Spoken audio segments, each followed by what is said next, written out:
Today, 28 years after the official end to apartheid, we continue to see apartheid-like injustices being perpetrated against vulnerable, previously disadvantaged groups as a consequence of the government's new liberal economic development policies. Today, the perpetrator is the government, and its tool is gentrification. Salt River, a working-class neighbourhood located a few kilometres from the Cape Town CBD, is one of a handful non-white group areas that have managed to survive forced removals during apartheid. As is the case with Bo-Kaap and Woodstock, these historic neighbourhoods are under threat of gentrification. So when Baz Art, a street art company whose primary objective is the creation of a platform for street artists to make a living from their art, started creating murals in Salt River, it was perceived by some as art washing. The link between art and gentrification has been a neglected aspect of gentrification scholarship, as it emerged that art can be used as a conspicuous tool to appropriate and aestheticize markets of urban decay, as developers use artists as a form of regenerative detergent. This process is called art washing, and it is described as a classic profit-driven regeneration maneuver in which artists and creative workers are used as tools for reshaping areas of decay into places of transformation. It is evident that the intentions of Baz Art in Salt River was purely driven from an artistic desire to visually represent the beautiful complexities, thoughts, histories, and future hopes and dreams of the communities where they paint. Hence the term art washing is here used as artwashing juxtaposed, where art serves as catalyst for creating social cohesion, foster a strong place attachment, and strengthening a sense of place. So, by the fact of having 5 neighbors that usually don't speak with each other, suddenly speak with each other, and do that multiplied by 100 walls, people actually make friends, and people chit-chat with each other and actually exchange. And so for me, what I realized, and I didn't expect, is that it really makes the community stronger. Stellenbosch, South Africa's second oldest town, has experienced dramatic spatial and demographic transformation since the 90s. Now classified as one of the country's secondary cities, Stellenbosch is considered to be insulated from the harsh realities of South Africa. In view of the town's setting, history, natural beauty, and context of capital accumulation, it is no surprise that developmentally, Stellenbosch is bursting at its seams, a trend that is in all likelihood not going to disappear soon. In the context that cities are not naturally divided, they are actively partitioned, Professor Ronnie Donaldson's research has shown that Stellenbosch has been shaped by a number of processes over the past 2 decades. Touristification, studentification, informality, gating, and the latest addition to the menu is that of gentrification, as experienced in the surrounding traditional coloured-only group area rural hamlets of Pienaar, Jamestown, Wraithby, and Culmore. In 2022, the Stellenbosch Museum opened a permanent exhibition showcasing the histories of these hamlets. Ons het begin met hierdie uitstalling oor die dorpies van Stellenbosch, omdat daar regtig 'n groot nodigheid was daarvoor. Ek het eintlik baie jare terug al besef dat 'n groot en belangrike deel van ons gemeenskap is nie verteenwoordig in ons dorpsmuseum nie.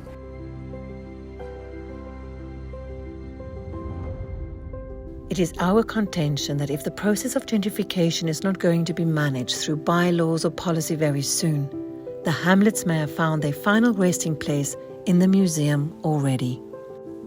Whereas art washing has clear associations with the use of art to add a gloss of creativity to areas to increase property prices, gentrify neighborhoods, and ultimately displace local people who cannot afford to live there anymore, we have used art as a tool to create an awareness among residents of the hamlets and to sensitize the local authority to the issue of gentrification and displacement. Hence the title of the project, Artwashing Juxtaposed. Art was used as methodology to link urban geography and awareness creation. A series of land art and visual art projects were undertaken since September 2021. Internationally renowned Stellenbosch-based land artist Strydom van der Merwe explains what land art is all about. Gentrification is all about the land and ownership, and for those that have and those that don't have. And land art is exactly about taking artworks out of the gallery space and put it in the landscape. And by doing that, you include the people that walk around the art, which is wonderful, results in communication. And communication eventually results in to discuss an issue or a problem that exists. So everybody can talk about gentrification. And the reason for putting this artwork is to make people aware of the issues and the problems that we have with that. And I think through this artwork we create communication also for the outside, but also for the people that live in these areas, and for everybody that don't know that it actually exists. And visually, we live in an age of visual images. And we all know that a visual image is so strong, and through a visual image you can create a discussion and a topic which people can discuss and talk about. The first case study hamlet was Jamestown. A month-long land art installation was constructed on a green strip abutting the Stellenbosch Square Mall on the periphery of Jamestown in September 2021. Van der Merwe designed the land art concept. Professor Donaldson and his honours urban geography students assisted in the construction and installation respectively. 20 small White House structures were installed to represent smallness, uniformity and sameness of the Jamestown community. Additionally, a bigger house structure painted in red was installed to represent the starting point of gentrification. Over the next couple of weeks, bigger red house structures were added, showcasing how gentrification spatially impacts on the once closely knitted community of Jamestown. In April 2022, the third-year visual arts students at Stellenbosch University focused on Jamestown in two ways, creating animations and photographic documentation. Ek is Mieke Hol en ek was die dosent vir die tweede jaar visuele kommunikasie studente. In die eerste week het ons tekeninge gemaak van die omgewing en om die argitektuur, die mense wat daar woon te ondersoek deur middel van teken. In die tweede week van die projek het ons toe gaan interviews doen en onderhoude doen met die mense wat daar bly, spesifiek met besighede, families wat al jare daar bly, en ook net mense wat op die straat rondgeloop het. So die studente stories versamel oor die dorp, positiewe en minder positiewe stories, en so het hulle gereflekteer op die atmosfeer deur 'n vorm van animasie. Last term, I did a project on animation about Jamestown.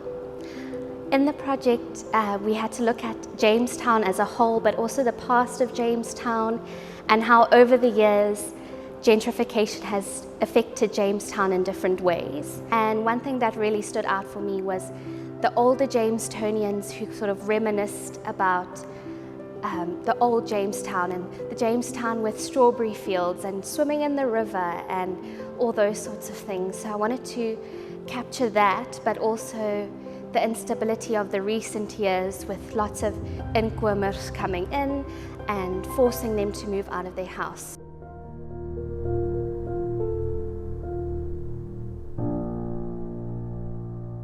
I was the head lecturer for the photographic component of the Jamestown project that the students engaged in their second term. And using photography as a lens to creating work, we did visual research on the history of the town via means of meeting with many of the town leaders and getting their ideas around the history of the town, where the town is going. In 2022, the focus turned to Pienaar and Ratheby, as was the case in Jamestown. Honours urban geography students conducted field research to observe, interact and understand the opinions of residents on development-led gentrification. In-depth interviews were held with prominent members of the community, including long-standing residents and newcomers. In addition, maps were created in GIS showing the percentage increase of property valuation over time. Their findings were presented in groups. The students also assisted in building some of the land art project structures and the installation thereof.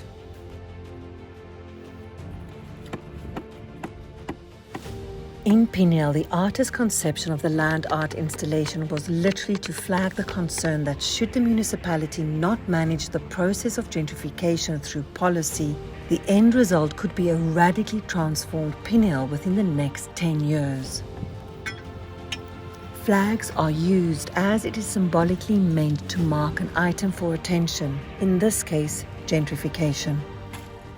International code flags and red safety warning cones were used to represent warning signs of gentrification.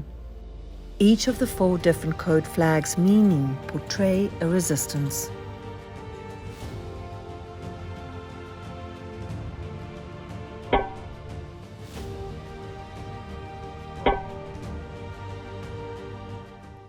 In Wraithby, 18 white wooden house structures were tied together and grouped in a circle to form a kraal with 3 red locks representing the close-knit community. The kraal thus juxtaposes the historic Wraithby close-knit community, but in juxtaposition also the ongoing security-gated developments that take place there. The installation was erected on the grounds of a church in Wraithby, the symbolic heartbeat of both villages. In over a year since the first land art project was installed, the project has gained traction. A few days after the flag installation was installed, the local Pienaar Community Development Forum requested the project team to address them on the purpose of the land art and on the issue of gentrification.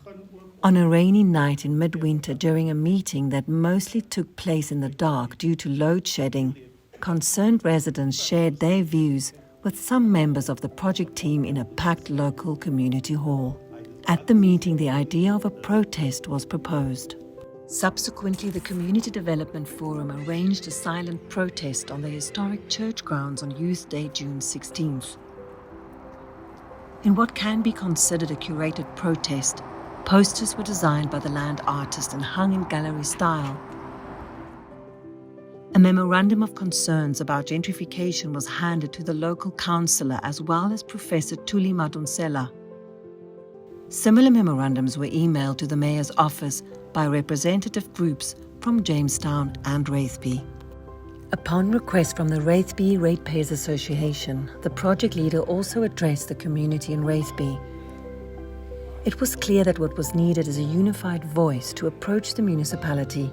A WhatsApp group that includes representatives from the various community organizations in the hamlets was created. The local newspaper covered stories about the project on 2 occasions. By now, the municipality was well aware of the project, and the project leader was invited to give a short presentation at a focus group session with councillors, municipal officials in the Spatial Planning Department, and delegates from the Development Action Group, as well as the Lincoln Institute of Land Policy. Subsequently, the project leader held meetings with the councillor responsible for planning and addressed the municipality mayoral committee on the issue of gentrification in the rural hamlets. Altruistic acts are far and few between. After the Pienaar community meeting, the owner of a 12,000 square metre property in the hamlet of Culmore offered to donate the land for the development of gap housing, specially aimed at residents from Culmore and Pienaar. For the last phase of the project, a forum meeting with all stakeholders are planned for Heritage Month in September 2022, and the urban geography scholars on the project will submit a policy recommendation document to the municipality. A land art project in Culmore, as well as urban geography and visual arts students' projects, are also planned. The project will conclude with an art exhibition to showcase some of the artworks completed in the project, as well as the premiere of a documentary film on the project.